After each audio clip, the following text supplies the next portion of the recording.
During the early Apollo years, NASA scientists and engineers anticipated the need for a vehicle to aid the astronauts in exploring the moon.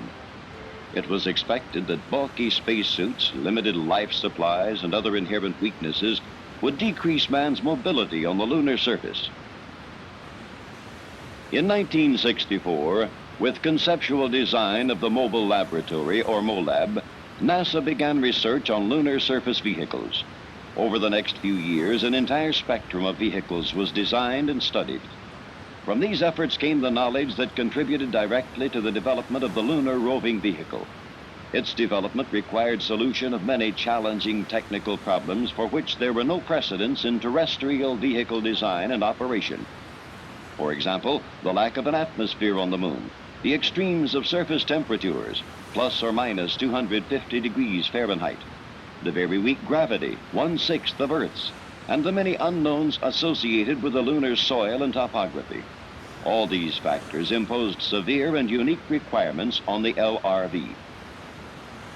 The first manned landing on the moon, Apollo 11, and subsequent missions confirmed the long-recognized need for a lunar vehicle, a vehicle which would allow astronauts to cover more area, to conserve energy and life support materials, to transport additional equipment, and to return with more lunar soil samples.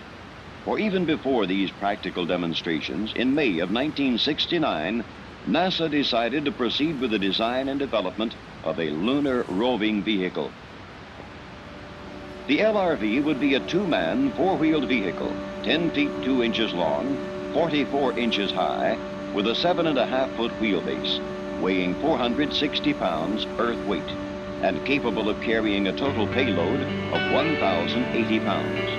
The LRV would have 5 major systems: mobility, crew station, navigation, power, and thermal control.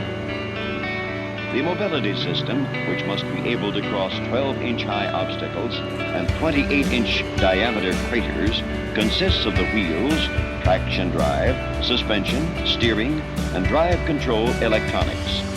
The system was designed, developed, and tested by General Motors. The first assemblies were put through development tests to measure strength, deflection, endurance, and other factors. For example, driven on a rolling road fixture, the wheel assembly was tested under Earth conditions, and later in test chambers reproducing the environmental conditions of the moon. The LRV tires are made of a woven mesh of zinc-coated piano wire, to which titanium threads are riveted in a chevron pattern to keep the wheels from sinking into the soft lunar soil. Long-duration torture testing on this so-called carousel, simulating the lunar surface, verified the durability of the wheel design. The test assembly was supported by springs to relieve most of its weight, thus simulating the 1/6 gravity of the moon.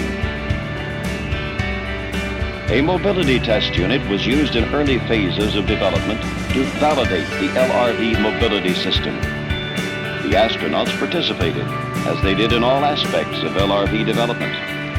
Two 36-volt silver zinc batteries provide the vehicle's power.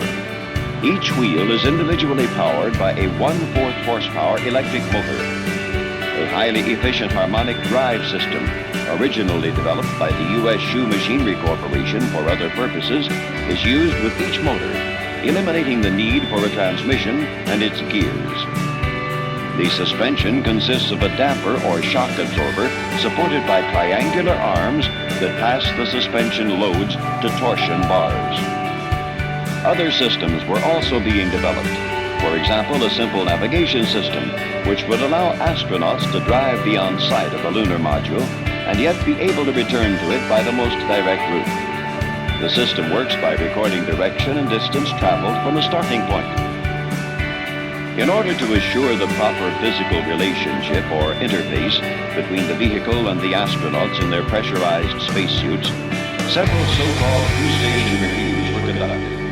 First in normal Earth gravity conditions, and later in simulated 1/6 G. The LRV's crew station consists of the control and display console, seats and seat belts, armrests, footrests, hand controls, floor panels, and fenders. For other crew station reviews and development testing, an LRV mock-up was installed in a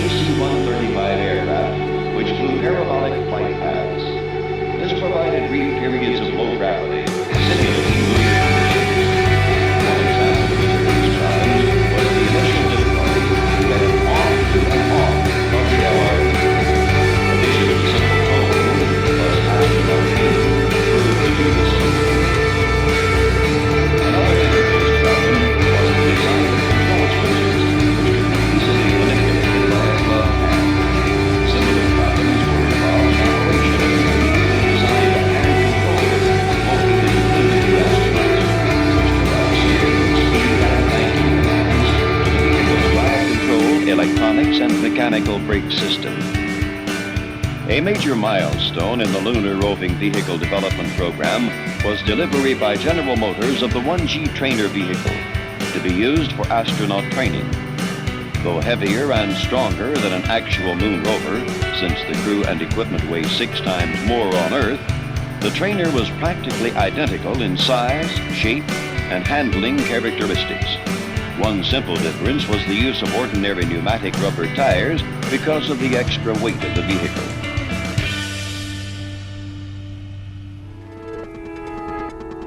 This will be a slow process where we will gradually increase the issues that we solve until ultimately we can do a full brain-machine interface. Yeah, this is going to sound pretty weird, but achieve a sort of symbiosis with artificial intelligence.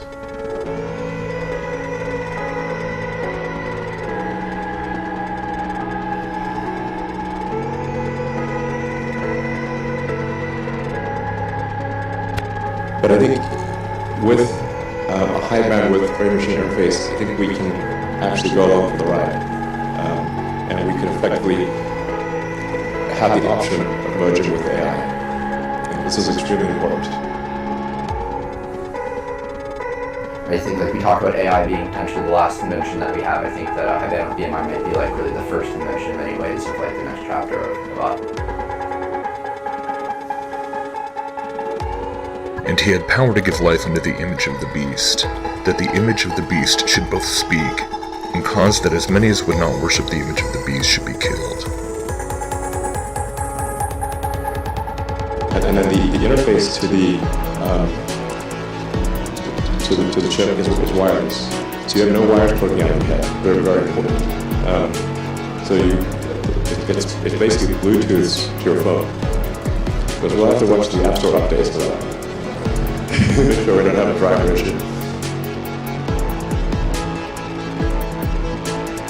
And he causeth all, both small and great, rich and poor, free and bond, to receive a mark in their right hand, or in their foreheads, and that no man might buy or sell, save he that had the mark, or the name of the beast, or the number of his name. And we hope to have this aspirationally in a new location before the end of next year. This is not far. If you look at that, you might think that looks pretty messy and it's not clear what's going on. But I'm going to do a little trick. I'm going to take those neurons and I'm going to rearrange them so that they're in the order of the tuning that they have. But just as I told you about those two neurons. And if you do that, look what happens. Now suddenly structure emerges. And I think you'll agree looking at that there's information in that stack of neurons that tells you about the movement. And that's exactly what we want to do. We want to do that kind of magic in an automated way to read out the movement. The way we do that is by building something that we call decoding algorithms. These are mathematical algorithms that we tune based on data like these to be able to take in just those rasters of spiking activity and output the movement that the person wants to. For these little fake data, I built a very, very simple decoder, and sure enough, it's able to capture the intended. This is what we want to do on a bigger scale.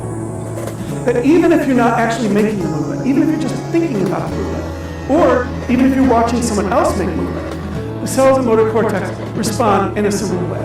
With that, we think that people will be able to get naturalistic control over the computers, not just a mouse, but also a keyboard, game controllers, and potentially other devices. That's what we're trying to do. We developed this robot that can rapidly and precisely insert hundreds of individual threads representing thousands of distinct electrodes into the cortex in less than an hour. This tool allows a surgeon to aim between the blood vessels that cover the surface of the brain with micron-scale precision. Here the robot is selecting individual electrode threads and placing them into the brain in a pre-planned location with remarkable accuracy and repeatability. Since the start of Neuralink, we've gone through 3 major revisions to the analog pixel, progressively improving both the size and power while maintaining performance. And our latest pixel on the right is at least 5 times smaller than the known state-of-the-art of similar architecture with 1 pixel dedicated per electrode, as published in the academic literature. All of these functionalities that I outlined are integrated into a single 4x5 millimeter silicon die. This is in fact traces of a bunch of electrodes that came off of one of our devices, a bunch of electrodes with a single thread. And each trace shows you a voltage waveform in time as it's coming off of one of those threads. We have algorithms that can detect these spikes in real time as they're happening. And that allows us to collect data